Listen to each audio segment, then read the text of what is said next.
Okay, good morning എല്ലാവർക്കും. Okay, good morning അല്ലേ? Okay, ready? Okay, അപ്പോൾ എല്ലാവരും ഉറക്കെ എണീറ്റു എന്ന് വിശ്വസിക്കുന്നു. ഓക്കെ, അപ്പോൾ ഇപ്പോൾ കണി കാണുന്നത് നമ്മുടെ സൂപ്പർ നോട്ട്സിനാണ് നിങ്ങൾ കണി കാണുന്നത് അല്ലേ? അപ്പോൾ എല്ലാവർക്കും സൂപ്പർ നോട്ട്സിൻ്റെ 5 AM ക്ലബിലേക്ക് സ്വാഗതം, ശുഭാരംഭം. തുടങ്ങാം, നമുക്ക് തുടങ്ങാം. ഓക്കെ, തുടങ്ങാം. ഒരു കാര്യം ശ്രദ്ധിക്കുക, ഫസ്റ്റ് തന്നെ ഉറക്കുന്നില്ല. കറണ്ട് അഫയേഴ്സ് കേൾക്കുമ്പോൾ തന്നെ എന്ത് ചെയ്യരുത്, ഉറങ്ങരുത്. നമ്മൾ കറണ്ട് അഫയേഴ്സാണ് സ്റ്റാർട്ട് ചെയ്യുന്നത്. എല്ലാ ദിവസവും നമുക്ക് പരമാവധി എല്ലാ ദിവസവും നമ്മൾ എന്ത് ചെയ്യും, രാവിലെ 5 AM ക്ലബ് ഉണ്ടാവും. അപ്പോൾ അവിടെ ശ്രദ്ധിക്കേണ്ടത്, നമുക്ക് ഇതിനകത്ത് വീക്കിലി 1 or 2 days എന്തുണ്ടാവും, കറണ്ട് അഫയേഴ്സ് ഒക്കെ ഉണ്ടാവും. കറണ്ട് അഫയേഴ്സ് കേൾക്കുമ്പോൾ തന്നെ നമുക്ക് എന്താണ്, ഒരു ഭയമാണ് അല്ലേ? അയ്യോ, കറണ്ട് അഫയേഴ്സ് ആണല്ലോ, ബോറടിക്കുന്നു, അല്ലെങ്കിൽ പഠിക്കാൻ പറ്റുന്നില്ല. അപ്പോൾ നിങ്ങൾ സിമ്പിളായിട്ട് നമ്മൾ ഏറ്റവും മാക്സിമം നമ്മൾ എന്ത് ചെയ്യുന്നു, നിങ്ങൾക്ക് സിമ്പിളാക്കി തരുന്നു. ഓക്കെ, അതാണ് നമ്മുടെ ലക്ഷ്യം. തുടങ്ങാം നമുക്ക്. ഓക്കെ, അപ്പോൾ ഫസ്റ്റ് ക്വസ്റ്റ്യൻ. ഓക്കെ, എല്ലാവരും ഒന്ന് എണീറ്റ് ഉഷാറാവടാ. ഓക്കെ, തുടങ്ങാം. അപ്പോൾ ഫസ്റ്റ് ക്വസ്റ്റ്യൻ എടുത്തോണ്ട് നോക്കിയോ, ഒന്ന് വായിച്ച്. ഓക്കെ, കേരള പുരസ്കാരങ്ങളുമായി ബന്ധപ്പെട്ട് തെറ്റായ പ്രസ്താവന ഏത്? എന്താണ് കേരള പുരസ്കാരങ്ങളുമായി ബന്ധപ്പെട്ട് തെറ്റായ പ്രസ്താവന ഏത്? ഒന്ന് ചുമ്മാ വായിച്ചേ. ഒന്നാമത്തെ പ്രസ്താവന എന്താ? ഇത് 2022 ആരംഭിച്ചത്. രണ്ടാമത്തെ പ്രസ്താവന എന്താ? 2024 9 പേർക്ക് ലഭിച്ചു എന്നാണ്. 3, 2024 കേരള ജ്യോതി ലഭിച്ചത് ടി പത്മനാഭനാണ്. ഓക്കെ, അപ്പോൾ നമുക്കൊന്ന് സ്റ്റാർട്ട് ചെയ്യാം. എന്താണ് ഇതിൻ്റെ ആൻസർ? ഒന്ന് കമൻറ്റ് ചെയ്തേ, ജസ്റ്റ് ഒന്ന് കമൻറ്റ് ചെയ്യൂ. ഓക്കെ, അപ്പോൾ എന്താണ്, എല്ലാം ശരിയാണോ? ഒന്ന് മാത്രം ശരിയാണോ? എല്ലാം തെറ്റാണോ? നമുക്കത് അറിയണ്ടേ? അപ്പോൾ നമുക്ക് ഒരു കാര്യം ആദ്യം അറിയണം. നമുക്ക് ഈ പത്മ അവാർഡ്സ് എന്ന് കേട്ടിട്ടുണ്ടോ എല്ലാവരും? പത്മ അവാർഡ്സ് കേട്ടിട്ടുണ്ടോ? 1954 ആരംഭിച്ച പത്മ അവാർഡ്സ് 3 ഡിവൈഡ് ചെയ്തിട്ടുണ്ട് അല്ലേ? അതായത് പത്മവിഭൂഷൺ, പത്മഭൂഷൺ, പത്മശ്രീ. ഇതേ മാതൃകയിൽ കേരള സർക്കാർ ആരംഭിച്ച പുരസ്കാരമാണ് കേരള പുരസ്കാരങ്ങൾ. ഏതാണ്? കേരള പുരസ്കാരങ്ങൾ. ഓക്കെ, ഇത് 2022 എന്നാണ് നമ്മുടെ സംശയം. 22 തന്നെയാണ് ഇത്. 2022 തന്നെയാണ് ആരംഭിച്ചത്. അപ്പൊ പ്രഥമ കേരള പുരസ്കാരം ആരംഭിച്ച വർഷം ഏതാണ്? 2022. നമുക്കറിയാം ഈ കേരള പുരസ്കാരത്തിന് എത്രയായിട്ട് ഡിവൈഡ് ചെയ്തിട്ടുണ്ടെന്ന് ചോദിച്ചാൽ നമുക്കറിയാം പത്മവിഭൂഷൺ, പത്മഭൂഷൺ, പത്മശ്രീ എന്നുള്ളത് പോലെ കേരള ജ്യോതി, കേരളപ്രഭ, കേരളശ്രീ. ക്ലിയർ ആണോ? ഉറക്കെ പറയൂ, കൂടെ പറയൂ, കേൾക്കാം. കേരള ജ്യോതി, കേരളപ്രഭ, കേരളശ്രീ. ക്ലിയർ ആണ്? ഓക്കെ, ഉറക്കെ പറഞ്ഞു പഠിക്കുക. ഉറക്കെ പിച്ചത്തും വേണം നമുക്ക്. രാവിലെയാണ്, ഫ്രഷ് ആണ്, ഏറ്റവും നല്ല സമയം. തുടങ്ങാം. ഓക്കെ, നമുക്കറിയാം ഈ നമുക്ക് ഒരു കാര്യം ശ്രദ്ധിക്കുക. ഈ കേരള അവാർഡ്സ് പരമാവധി എത്ര പേർക്ക് നൽകുകയുള്ളൂ? കേരള അവാർഡ്സിന്റെ പ്രത്യേകത നമ്മുടെ കേരള സർക്കാർ നൽകുന്ന പരമോന്നത പുരസ്കാരമാണ് അല്ലേ? നമുക്കറിയാം 2024 ഇപ്പോൾ എത്ര പേർക്ക് കൊടുത്തു എന്ന് പറയാമോ ആർക്കെങ്കിലും? ഒന്ന് ചിന്തിച്ചു നോക്കിയാൽ 2024 എത്ര പേർക്ക് ലഭിച്ചു?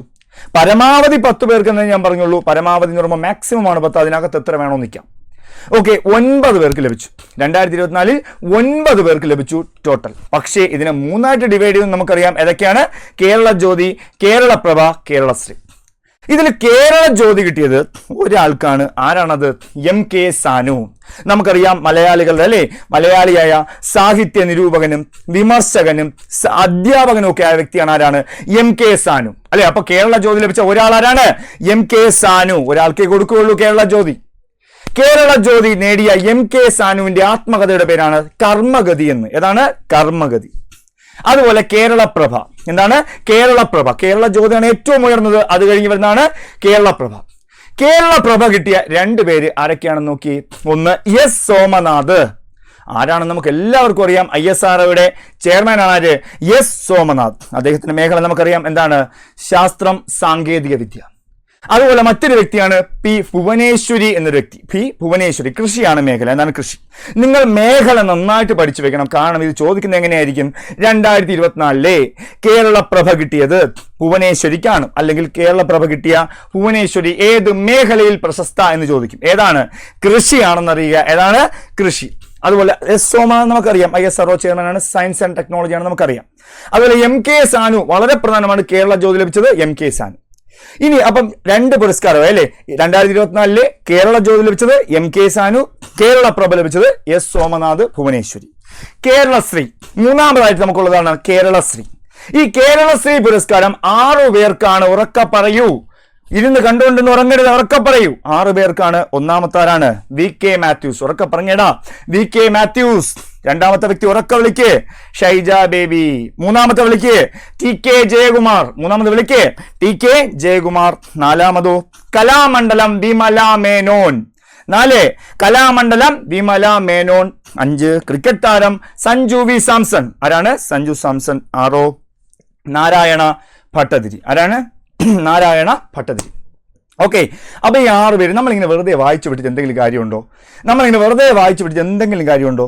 ഞാൻ നിങ്ങൾക്ക് പറയാം, കറണ്ട് അഫയേഴ്സിന്റെ വിഷയത്തിനോട് നമുക്ക് അല്പം ഇഷ്ടം തോന്നണമെങ്കിൽ അത് എത്രയും ചുരുക്കി നമുക്ക് പഠിക്കാൻ പറ്റണം, അല്ലേ? അല്ലാതെ ഈ 6 പേര് നമുക്ക് ഓർമ്മയിരിക്കുമെന്ന് നമുക്ക് ഉറപ്പില്ല. അപ്പൊ നമുക്ക് ആദ്യം ഓർമ്മയിരിക്കാനുള്ള വഴി നോക്കണം, അതിനുശേഷം ഇവരുടെ മേഖല നോക്കണം, അല്ലേ? അപ്പൊ ഞാൻ ആദ്യം ചെറിയൊരു കാര്യം പറയണം, ശ്രദ്ധിച്ചിരിക്കുക. അതൊരു ഞാനൊരു പയ്യനെ വിളിക്കണം, ഒരു വക പഠിക്കാത്തൊരു പയ്യനെ, വാ ഇങ്ങോട്ട് വാ. നീ എന്ത് പഠിക്കാത്ത? മാത്സിന് വല്ല ഹോംവർക്കും ചെയ്താ നീ ഹോംവർക്ക്? ഇല്ല. ആ മാത്സിന്റെ ക്വസ്റ്റ്യൻ എടുത്ത് ചെയ്ത. ഇപ്പൊ മാത്സിൽ വെറും വീക്കാണ്. നിങ്ങൾ ഇറങ്ങിവിടെ, മാത്സിൽ വെറും വീക്കാ. ഓക്കെ, ഈ പരിപാടി ഇവിടെ നടക്കില്ല. ഓക്കെ, മാത്സിൽ വെറും വീക്കാണ്. മാത്സിന്റെ കാര്യത്തിൽ വെറും ബേബിയാണ്. ഇവൻ ഒന്നും പഠിക്കുന്നില്ല. നീ ജയിക്കുവോ? ഇങ്ങനെ പോയാൽ നീ ജയിക്കുകയില്ല. ഓക്കെ, ഇവിടെ നിന്ന് മാത്സ് എന്ന് കേട്ടാലേ എന്ത് കയറും പോലെയാണ് നിനക്ക്? മല കയറും പോലെ. നോക്കടാ, എന്ത് കയറും പോലെയാണ് മല. ഇവന് മാത്സ് എന്ന് കേട്ടാലേ മല കയറും പോലെ. ഇങ്ങനെയുള്ള എന്ത് ചെയ്യാൻ പറ്റും? ഓക്കെ, ഒരു കാര്യം ചെയ്യും, നീ നാളെ വരുമ്പോൾ ഒരു കാൽക്കുലേറ്റർ കൊണ്ടുപോകാം. ആ കാൽക്കുലേറ്റർ പിടിക്കുക. ഓക്കെ, സാംസങ്ങിന്റെ ഒരു കാൽക്കുലേറ്റർ വാങ്ങി കൊടുക്കുക അവന്. എന്താണ് ഒന്ന് കാണിച്ചു കൊടുത്തത്? സാംസങ്ങിന്റെ കാൽക്കുലേറ്റർ വാങ്ങിച്ച് പ്രസ് ചെയ്ത്. ഓക്കെ, സാംസങ്ങിന്റെ കാൽക്കുലേറ്റർ. ഓക്കെ, അപ്പൊ സാംസങ്ങിന്റെ കാൽക്കുലേറ്റർ പ്രസ് ചെയ്തു. എന്നാലും ജയിക്കില്ല. ഇനി ദൈവമെങ്കിലും അവൻ രക്ഷിക്കട്ടെ എന്ന് ഓർത്ത് നമുക്ക് എന്ത് ചെയ്യാം? നമുക്കൊരു തിരി കത്തിച്ചു കൊടുക്കാം. തിരി കത്തിച്ചതില് ഇതിൽ കത്തിച്ച് തിരി. ലൈറ്ററും കൊണ്ടാടാൻ നടപ്പ്. തിരി കത്തിച്ചു. ഓക്കെ, അപ്പൊ ഇത്രയുമാണ് നമ്മൾ കണ്ടത്. നിങ്ങൾ കണ്ടത് എന്താ? ഇവൻ മാത്സിൽ വീക്കാണ്. അപ്പൊ ഓക്കെ, മാത്സിൽ വീക്ക് എന്ന് പറഞ്ഞാൽ എന്താണ്? VK മാത്യൂസ്. ക്ലിയർ ആണോ? ഇയാളെന്താണ്? വെറും ബേബിയാണ്. മാത്സിന്റെ കാര്യത്തിൽ എന്താണ്? വെറും ബേബി. ഷൈജ ബേബി. ഇവൻ ജയിക്കില്ല മാത്സിൽ. അപ്പൊ എന്താണ്? TK ജയകുമാർ. ഇവന് മാത്സ് എന്ന് കേട്ടാൽ എന്ത് കയറും പോലെയാ? മല കയറും പോലെയാ.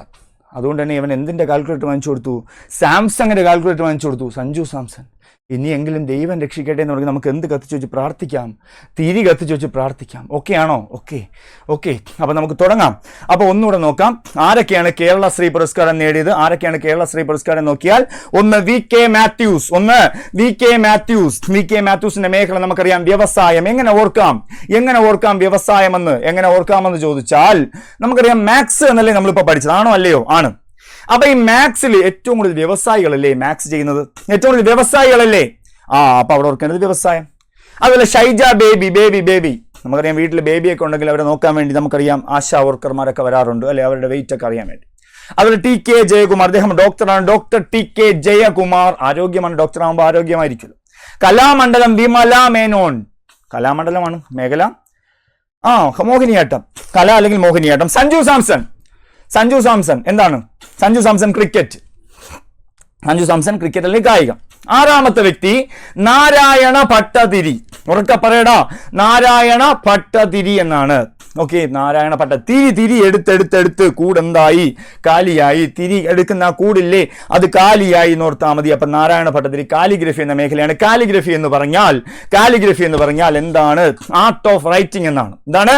ആർട്ട് ഓഫ് റൈറ്റിംഗ് എന്നാണ്. ഓക്കെ ആണോ? അപ്പൊ കേരള പുരസ്കാരം ക്ലിയർ ആണോ? അപ്പൊ നമുക്ക് ഇതിന്റെ ആൻസർ കിട്ടിയോ നമുക്ക് നോക്കാം. നമ്മൾ പറഞ്ഞു കേരള പുരസ്കാരം ആരംഭിച്ചത് 2022 ശരി തന്നെയാണ്. 2024 9 പേർക്ക് ലഭിച്ചു. ശരി തന്നെയാണ്. ഓക്കെ, മൂന്നാമത് നമ്മൾ പഠിച്ചു എന്താണ്? 2024 കേരള ജ്യോതി ലഭിച്ചത് T പത്മനാഭനാണോ? അല്ലല്ലോ. നമ്മളാണോ പഠിച്ചത്? നമ്മൾ ആരെയാ പഠിച്ചേ? MKS ആണോ? അപ്പൊ തെറ്റല്ലേ? അപ്പൊ ശരി ഉത്തരം ഏതാണ്? 3 മാത്രം തെറ്റെന്നല്ലേ ശരി ഉത്തരം? 3 മാത്രം തെറ്റ്. അപ്പൊ ഈ T പത്മനാഭൻ ഏത് വർഷം കിട്ടിക്കാണും?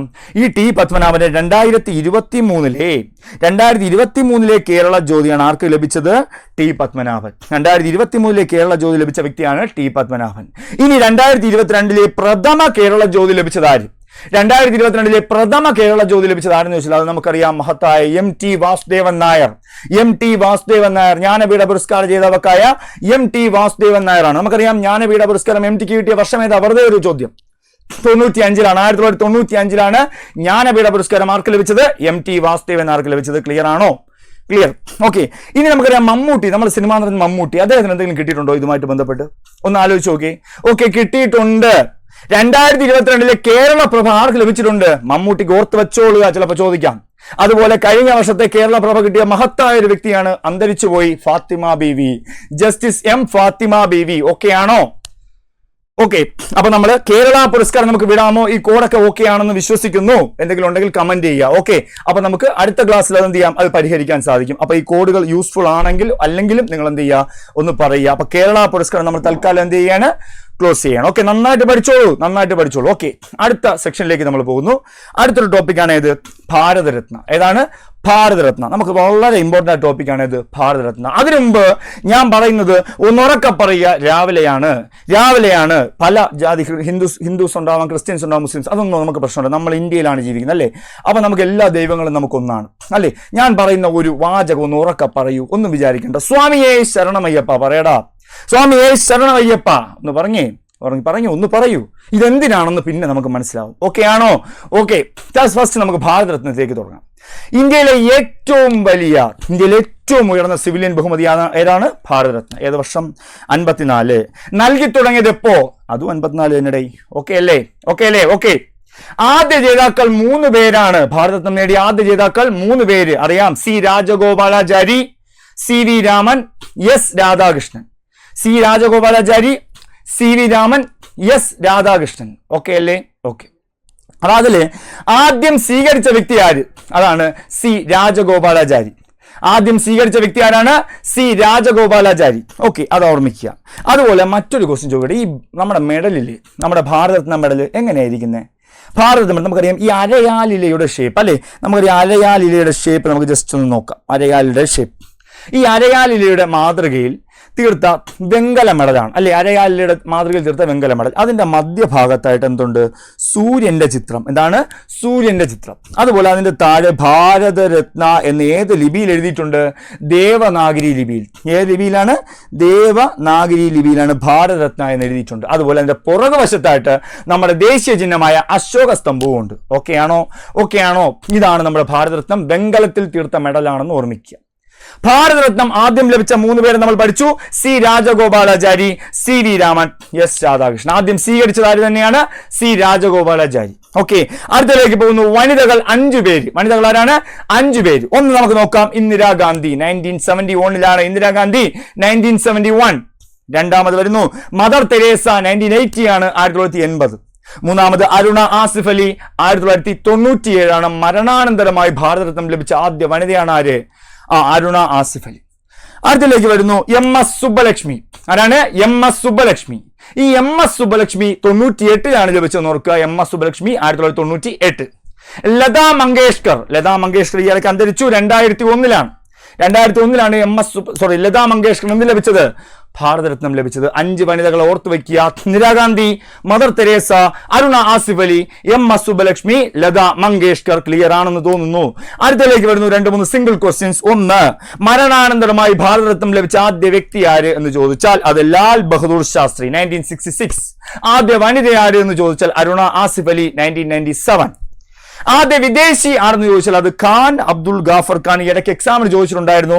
എന്താണ് ഖാൻ അബ്ദുൽ ഗാഫർ ഖാന് ഭാരതരത്നം ലഭിച്ച വർഷം ചോദിച്ചു. 1987 എന്ന് ഓർമ്മിക്കുക. 1987. അതുപോലെ നമുക്കറിയാം ആദ്യ കായിക താരമാര്? സച്ചിൻ ടെണ്ടുൽക്കർ. ആദ്യ കായിക താരം 2014 സച്ചിൻ ടെണ്ടുൽക്കർ. ഓക്കെ, അദ്ദേഹം പ്രായം കുറഞ്ഞ വ്യക്തി കൂടെയാണ് ഭാരതരത്നം നേടുന്നത്. ആദ്യ മലയാളി എന്ന ചോദ്യം നമ്മൾ കൺഫ്യൂഷൻ അടുപ്പിക്കും. കാരണം 2024 നമുക്കറിയാം 5 പേർക്ക് ലഭിച്ചു. അതിലോട്ടൊക്കെ നമ്മൾ വരുന്നുണ്ട്. അതിൽ ലഭിച്ച ഒരു വ്യക്തിയാണ് എം എസ് സ്വാമിനാഥൻ എന്ന് നമുക്കറിയാം. എം എസ് സ്വാമിനാഥൻ അദ്ദേഹം ഒരു മലയാളിയാണെന്നാണ് നമ്മൾ പഠിച്ചത്. പലയിടത്തും പല ഉത്തരങ്ങൾ എം എസ് സ്വാമിനാഥൻ മലയാളിയാണോ അല്ലെങ്കിൽ ആദ്യ മലയാളിയാണോ എന്നൊക്കെ. അവർ നമ്മൾ പറയുന്നു എം എസ് സ്വാമിനാഥൻ 2ാമത്തെ മലയാളിയാണ്. ചില പുസ്തകങ്ങളിൽ 1ാമത്തേന്നും ചിലതിൽ 2ാമത്തേനും. നമുക്ക് നോക്കാം. MGR ആണ് ആദ്യ മലയാളി അല്ലെ? ഭാരതത്തിൽ ലഭിച്ച ആദ്യ മലയാളി MGR. ഇദ്ദേഹം തമിഴിലൊക്കെ ആണെങ്കിലും ഇദ്ദേഹം ജനിച്ചത് കേരളത്തിലാണ്. അതുകൊണ്ട് തന്നെ നമുക്ക് മലയാളിയായിട്ട് അങ്ങനെ കണക്കാക്കാം.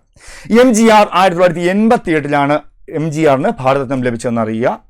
അതുപോലെ ആകെ മൊത്തം 53 പേർക്കാണ് ഇതുവരെ ഭാരതരത്നം ലഭിച്ചത്. അതിൽ 18 പേര് മരണാനന്തരം. 53 പേർക്ക് ഭാരതരത്നം ലഭിച്ചു. അതിൽ 18 പേര് മരണാനന്തരം ആണെന്ന് കൂടെ അറിയുക. ഓക്കെ, ഇത്രയൊക്കെയാണോ? ഓക്കെ, അടുത്തിലേക്ക് പോകുന്നു. ശ്രദ്ധിക്കുക. 2024 ഭാരതരത്നം എത്ര പേർക്ക് ലഭിച്ചു എന്നാണ് ചോദിച്ചത്. സ്വാമിയേ ശരണമയ്യപ്പ ഒന്നുകൂടെ പറഞ്ഞേ. അത്രയും പഠിച്ചാൽ ഇത് കിട്ടും. ക്ലിയർ ആണോ? ഓക്കെ, നമുക്ക് നോക്കാം. M S Swaminathan. ഏറ്റവും ചുരുക്കി സിമ്പിൾ ആയിട്ട് പഠിക്കുക. എം എസ് സ്വാമിനാഥൻ നമുക്കറിയാം ഫാദർ ഓഫ് ഗ്രീൻ റെവല്യൂഷൻ അല്ലേ? ഇദ്ദേഹം നമുക്കറിയാം അന്തരിച്ചു പോയി. ഇദ്ദേഹം അന്തരിച്ചത് 2023 സെപ്റ്റംബർ 28. ചോദിച്ചുള്ള ഡേറ്റ് ആണ് സെപ്റ്റംബർ 28 അല്ലേ? 28 മിസ്റ്റേക്ക്. ഓക്കെ, അപ്പോൾ ഓർമ്മിക്കുക 2023 സെപ്റ്റംബർ 28. ഓക്കെ, അപ്പൊ MS സ്വാമിനാഥൻ അന്തരിച്ചപ്പോഴാണ് 2023 സെപ്റ്റംബർ 28. ക്ലിയർ? ഈ സെപ്റ്റംബർ 28 നമുക്കറിയാം നാരി ശക്തി വന്ദൻ അധിനിയമൊക്കെ ഒപ്പുവെച്ച ദിവസമാണ്. അതൊക്കെ നമുക്ക് വഴിയെ പറയാം. അപ്പൊ നമുക്ക് ഫസ്റ്റ് സ്വാമിയെ ശരണമയ്യപ്പ എന്ന് എന്തിനാ പറഞ്ഞതെന്നല്ലേ ചോദിച്ചത്, അത് നമുക്ക് നോക്കാം. എന്തിനാണ് MS സ്വാമിനാഥൻ എന്ന് പറയുമ്പോൾ? ഓക്കെ, MS സ്വാമിനാഥൻ അവിടെ ശ്രദ്ധിക്കാനുള്ളത് MS സ്വാമിനാഥനാണ് സ്വാമിയേയിൽ സ്വാമി. ഓക്കെ ആണോ? ഓക്കെ. ചൗധരി ചരൺ സിംഗ്, ശരണമയ്യപ്പ എന്ന് പറയുമ്പോൾ എന്താണ്? ചൗധരി ചരൺ സിംഗ്. ക്ലിയർ ആണോ?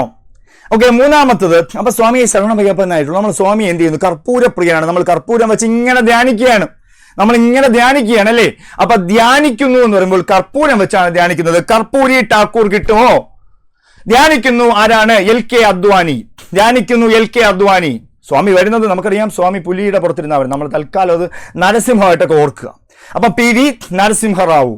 അപ്പൊ സ്വാമിയെ എന്ന് പറഞ്ഞാൽ MS സ്വാമിനാഥൻ, ശരണമയ്യപ്പ എന്ന് പറഞ്ഞാൽ ചൗധരി ചരൺ സിംഗ്. അതുപോലെ കർപ്പൂരം വെച്ച് നമ്മൾ ധ്യാനിക്കുന്നു, കർപ്പൂരി ഠാക്കൂർ കിട്ടും. ധ്യാനിക്കുന്നു എന്ന് പറയുമ്പോൾ ഏതാണ്?